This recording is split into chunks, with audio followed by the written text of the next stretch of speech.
Hello बच्चों, नया पाठ पाठ एक ठोस अवस्था। कौन सा बेटा? ठोस अवस्था। तो जनरल परिचय, पदार्थ की वह अवस्था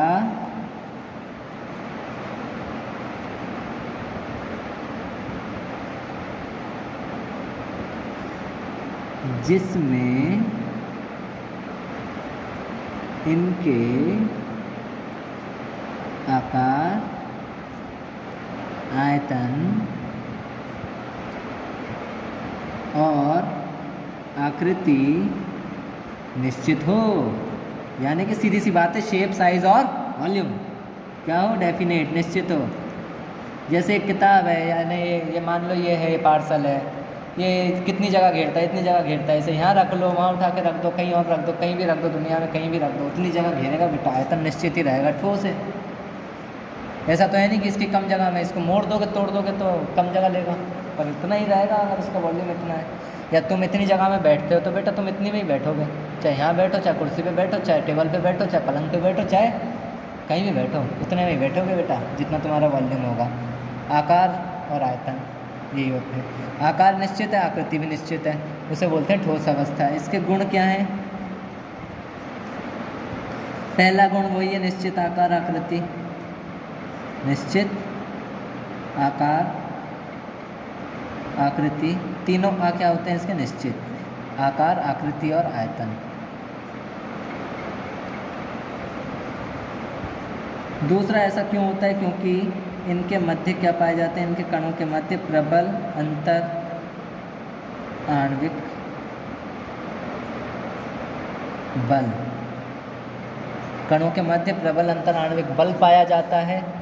तीसरी चीज़ जो होती है, प्रबल अंतर आणविक बल पाए जाने के कारण इनके क्या होता है बेटा? एक मिनट, ये क्या होते हैं बेटा? कठोर और असंपीड्य।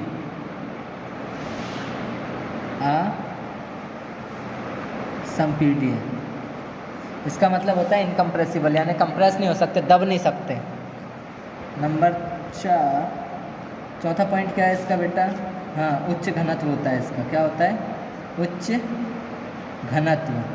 तो ये तो बेटा इनके गुण हैं। एक ठोस के ये गुण होते हैं कि इनका निश्चित आकार, आकृति, आयतन होता है, प्रबल अंतर आणविक बल पाए जाते हैं, कठोर असंपीड्य होते हैं और इनके घनत्व क्या होते हैं बेटा? उच्च। अब ठोस जो होते हैं बेटा वो दो प्रकार के होते हैं। ठोस क्या होते हैं?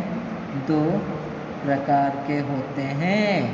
पहला प्रकार होता है बेटा इनका क्रिस्टलीय ठोस। क्या होता है बेटा? क्रिस्टलीय ठोस।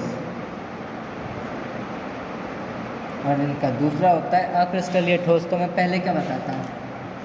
इसमें जो होता है बेटा, इसमें दीर्घ परासक्रम पाया जाता है। दीर्घ परासक्रम बताऊंगा क्या होता है। यानी इनका जो अरेंजमेंट होता है वो रेगुलर होता है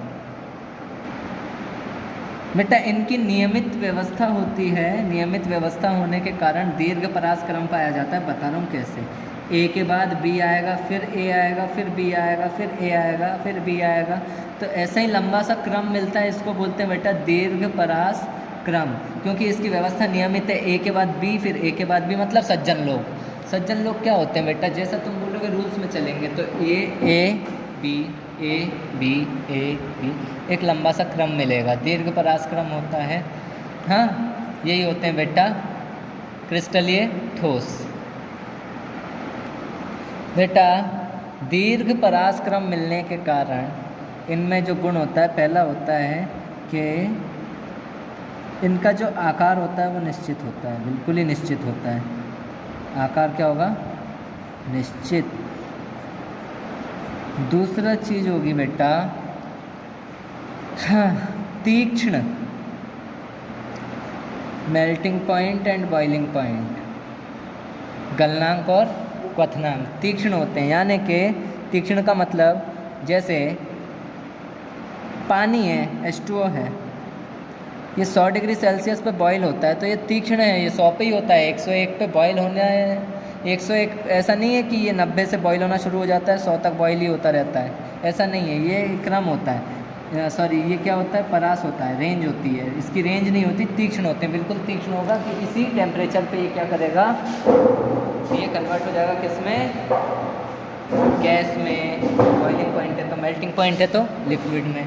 और तीसरी चीज़ होती है बेटा, ये क्या होते हैं बेटा, ट्रू सॉलिड, इनको क्या बोलते हैं बेटा, सच्चे ठोस।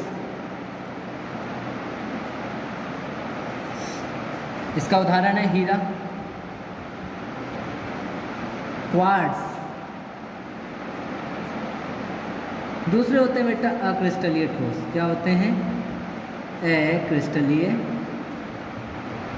ठोस। अक्रिस्टलीय ठोस कौन से होते हैं, जिनमें नियमित व्यवस्था नहीं होती, ए बी, फिर कहीं बी पड़ा है, फिर से बी पड़ा है, ए पड़ा है, कहीं ए पड़ा है, हर कुछ व्यवस्था होती है। तो इनमें क्या होता है बेटा, लघु परास मिलता है। कैसा मिलता है, लघु परास क्रम। लघु परास क्रम मिलने के कारण इसकी अनियमित व्यवस्था होती है। क्या होती है, अनियमित व्यवस्था, जिसके कारण पहला आकार निश्चित नहीं होता। जैसे तुमने सोडियम देखा है, सॉरी सोडियम को तो काटोगे तो सीधा कटेगा, कांच को तोड़ो कोने से तो ऐसा ज़रूरी नहीं कि कांच सीधा ही टूटे, वो हर कैसा टूट जाएगा, कहीं ऐसा टूट जाएगा ऐसा। दूसरे होते हैं इनके बेटा, एक परास में होता है, परास में होता है क्या, मेल्टिंग पॉइंट और बॉइलिंग पॉइंट। और तीसरी चीज़ है बेटा, इन्हें स्यूडो को बोलते हैं छदम, छदम ठोस भी कहते हैं, यानी छुपे हुए ठोस, जैसे कि कांच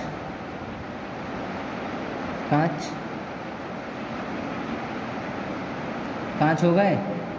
दूसरा हो गया बेटा रबर। ये क्या है बेटा, अक्रिस्टलीय ठोस हैं, जो एक्चुअल में ठोस नहीं होते, ये होते हैं अति शीतल क्या होते हैं, अति शीतल ठोस, द्रव, अति शीतल द्रव होते हैं कांच और रबर। ये इसका उदाहरण है। तो बेटा ये आज का हमारा टॉपिक है।